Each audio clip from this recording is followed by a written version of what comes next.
Hello friends, இன்னைக்கு நம்ம என்ன வீடியோ பார்க்க போகிறோம்னா வீரா சோறு ஃபிலிமோட ரிவ்யூ பற்றி தான் பேச போகிறோம். அந்த படம் எப்படி இருந்துச்சு, என்ன கதை, இந்த கதையை எப்படி எடுத்துகிட்டு போய்க்கிறாங்கன்றதை பற்றி நான் உங்களுக்கு டீட்டெயிலாக சொல்ல போகிறேன். வீரா சுரா படம் ஃப்ரெண்ட்ஸ் ஒன்றும் அவ்வளோ பெரிய ஸ்டோரியெல்லாம் ஒன்றும் இல்லை. இது ஒரு சிம்பிள் ஸ்டோரி தான். ரெண்டு குடும்பங்கள் நடுவில் நடக்கிற ஒரு பிரச்சனையை தான் இந்த படத்தோட ஸ்டோரியை முழுசாக இருக்குது. அதில் போலீஸ் எப்படி என்ட்ரி ஆகுறாங்க, எதுக்காக என்ட்ரி ஆகுறாங்க, என்ன நடந்ததுன்றது தான் படத்தோட ஃபுல் ஸ்டோரி.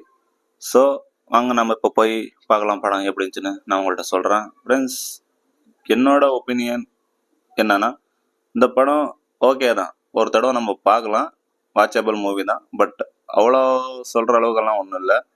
படம் ஸ்டோரி ஓவராலாக நார்மல் ஸ்டோரி தான். அதில் அவ்வளோவா சொல்கிறதுக்கு ஒன்றும் இல்லை.